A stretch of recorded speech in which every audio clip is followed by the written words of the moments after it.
ҷавонон дар рушди тамоми соҳаҳои хоҷагии халқи кишвар нақши муассир доранд. Ин аст ки ҳукумати мамлакат барои дарёфти ҷавонони боистеъдод ва дастгирии онҳо корҳои назаррасро ба анҷом мерасонад, то онҳо барои пешрафтани давлату ҳукумат саҳмгузор бошанд. Давоми таҳсили соли хониши 2020-2021 350 ҷавони шаҳри Хуҷанд барои гирифтани маълумоти замонавӣ дар хориҷи кишвар таҳсили худро оғоз карданд. Дар ин бора субҳи имрӯз сани 8 июл муовини раиси шаҳри Хуҷанд Фирӯза Нуруллозода ҳангоми баргузории иҷлоси 7-уми Маҷлиси вакилони халқи шаҳри Хуҷанд даъвати 6-ум иттилоъ дод.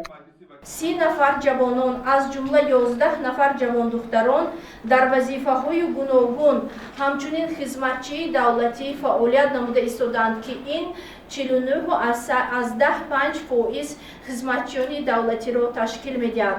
ҳамзамон 7 нафар ҷавони пешқадам вакили Маҷлиси вакилони халқи шаҳри Хуҷанд мебошанд. бо мақсади баланд бардоштани севии донишҳои сиёсиву ҳуқуқӣ, малака ва маҳорати касбӣ кормандони ҷавони мақомоти иҷрои ҳокимияти давлатии шаҳр дар курсҳои кӯтоҳмуддати такмили ихтисос ки аз ҷониби Академияи идоракунии давлатӣ назди Президенти Ҷумҳурии Тоҷикистон роҳандозӣ гардиданд, иштирок ва курсҳои кӯтоҳмуддатро бо муваффақият хатм намуданд. имрӯз барои соҳибмаълумот гардонидани ҷавонон дар шаҳр 4 муассисаҳои таҳсилоти олӣ ва 4 муассисаҳои таҳсилоти миёнаи касбӣ, 3 омӯзишгоҳҳои касбӣ техникӣ ва 50 муассисаҳои миёнаи умумӣ хизматрасонии таҳсилотиро ба роҳ монда дар онҳо зиёда аз 56 000 нафар ҷавонони синну соли аз 14 то 29 сола ба таҳсил фаро гирифта шуданд. дар иҷлоси 7-уми Маҷлиси вакилони халқи шаҳри Хуҷанд даъвати 6-ум 8 масъала мавриди таҳлил қарор гирифт. Масъалаи аввал ин оид ба рафти иҷрои қарори ҳукумати Ҷумҳурии Тоҷикистон дар бораи барномаи тарбияи ватандӯстӣ ва таҳкими ҳуввияти миллии ҷавонони Тоҷикистон барои солҳои 2018-2020 дар шаҳри Хуҷанд буд, ки муовини раиси шаҳр оид ба ин масъала маълумоти муфассал дод. таъкид намуд, ки имрӯз ҷавонон ба таҳсили муосир фаро гирифта шуданд, зеро дар муассисаҳои таълимии шаҳр шароит барои мутахассиси беҳтарин, яъне ба бозори меҳнат рақобатпазирро метавонад омода созанд. мақомоти иҷрои ҳокимияти давлатии шаҳри Хуҷанд дар ҷодаи дастгирии насли ҷавон барои ба роҳ мондани ташаббусҳои навин ва созанда, татбиқи муваффақонаи сиёсати ҷавонон тадбирҳои зарурӣ меандешад. имрӯзҳо 100 нафар олимони ҷавон ва 35 нафар ихтироъкорони ҷавон дар донишгоҳҳо фаъолият бурда саҳми арзандаи худро дар пешрафти ҷомеа мегузоранд. аксари ҷавонони бонангу номуси кишвар дар пайи таҳсил, интихоби касб, аз худ кардани техникаву технологияҳои муосир талош намуда дар дохилу хориҷи мамлакат илму донишҳои муосир ва барои кишварамон заруриро аз бар карда истоданд. ба хонандагони муассисаҳои таҳсилоти миёнаи умумӣ 7 стипендияи президентӣ барои донишҷӯён, магистрантон ва аспирантон ва инчунин стипендияҳои раиси вилояти Суғд ва ба хонандагони ва инчунин стипендияи раиси шаҳри Хуҷанд барои хонандагони муассисаҳои таҳсилоти миёнаи умумӣ, донишҷӯёни муассисаҳои таҳсилоти олӣ ва варзишгарон 100 стипендия муқаррар карда шудааст. раиси шаҳри Хуҷанд Фирдавс Шарифзода бо баробари муваффақиятҳо байни ҷавонон камбудиҳоро мушоҳида кардааст ва гуфт, ки бояд ҳар мушкилӣ дар ин соҳа саривақт бартараф карда шуда барои рушд намудани он чораҷоӣ намоянд. махсусан барои саривақт пешгирӣ намудани ҷиноятсодиркунии ин табақаи аҳолӣ корҳои ҷиддӣ ба роҳ монда шавад, зеро ҷавонон на ба ҷинояткорӣ ва ё на ба ҳизбу ҳаракатҳои ифротӣ шомил шаванд, балки дар соҳаи илм, техника ва технология муваффақ гарданд. инчунин барои хизмат ба ватан тайёр бошанд, на аз он саркашӣ кунанд, таъкид намуд Фирдавс Шарифзода. тасодуфан баъзе аз онҳо ҳоло ҳам дар байни ҷавонон ҷинояткорӣ ба назар мерасад. пешгирӣ кардан намудан дар хор аз ҳар хел ҳизбҳои террористию экстремистиро шомил нашаванд. то ҳол барои мо проблема аст, ки мо даъват мекунем ба қувваҳои мусаллаҳи ҷумҳурии Тоҷикистон саркашӣ менамоянд, бисёртар вохӯрӣ гузаронданд.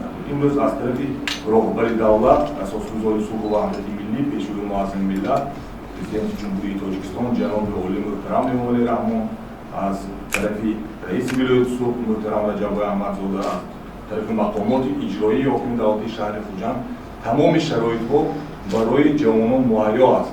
чиҳели ки мана дар баромад гузаштид имрӯз стипендияи президентӣ, стипендияи раиси вилоят, стипендияи раисони шаҳру ноҳияҳо ҳаст.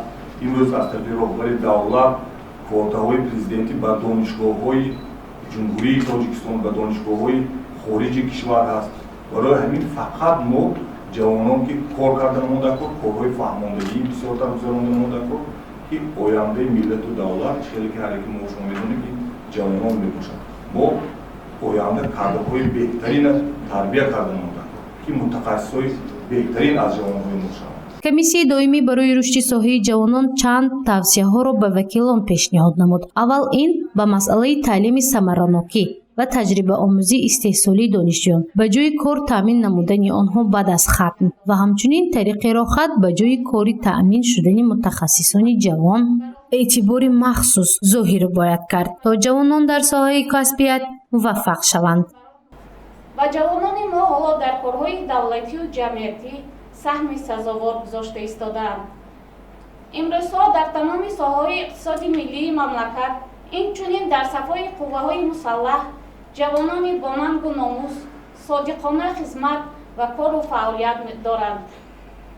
дар рушди иқтисоди миллӣ ҳиссаи назаррас мегузоранд. дар баробари ин ҷавонони мо дар дохил ва хориҷи мамлакат дар бахшҳои мухталиф таҳсил карда соҳиби касбу ихтисосҳое шуда истодаанд ки ба донишандозӣ, интихоби касбу ҳунарҳои муосир, ободию пешрафти сарзамини мо, ҳимояи ватан, рушди илму техникаю технологияи нав соҳиб шаванд. ҳамчунин дар иҷлоси ҳафтуми Маҷлиси вакилони халқи шаҳри Хуҷанд давлати шашум ҳисоботи комиссияи доимии Маҷлиси вакилони халқи шаҳри Хуҷанд оид ба масъалаҳои қонуният ва тартиботи ҳуқуқӣ шунида шуд. Наим Малик Исломӣ оид ба корҳои иҷрошуда дар самти қонуният ва тартиботи ҳуқуқӣ маъруза намуда таъкид намуд ки барои баландбардоштани дониши ҳуқуқии шаҳрвандон маҳфилу чорабиниҳо ташкил ва дар он гурӯҳи сокинон иштирок намуданд. ин гурӯҳ 60 ҷаласа ташкил карда 12 масъалаҳоро баррасӣ намудааст. баҳри дар аввал татбиқ намудани барномаи давлатии соҳавӣ ва риояи тартиботи ҳуқуқи комиссия бо сохторҳои дахлдори мақомоти иҷрои ҳокими давлати шаҳр ҳамкорӣ судманд дошта дар байни интихобкунандагон корҳои фаҳмондадиҳиро оид ба қабули санадҳои қонунгузории нав қабул шуда риояи қонуни ҷумҳурии Тоҷикистон дар бораи ӯҳдадории умумии ҳарбӣ ва хизмати ҳарбӣ дар ҷумҳурии Тоҷикистон, рафти иҷрои амри президенти ҷумҳурии Тоҷикистон аз 8 апрели соли 2013 таҳти рақами 2239 дар бораи такмили сохтори мақомоти ҳудудии худфаъолияти ҷамъиятӣ ва таҳкими ҳамкории онҳо бо мақомоти иҷрои ҳокимияти давлатӣ ба тариқи таҷрибавӣ ва рафти иҷрои қарори ҳукумати ҷумҳурии Тоҷикистон аз 2 июли соли 2013 таҳти рақами 293 дар бораи тартиб ва шартҳои пардохти кӯмакпулӣ барои дафт ва аъзои оилаи камризоат ва қарорҳои Маҷлиси вакилони халқи шаҳр роҳандозӣ намуд.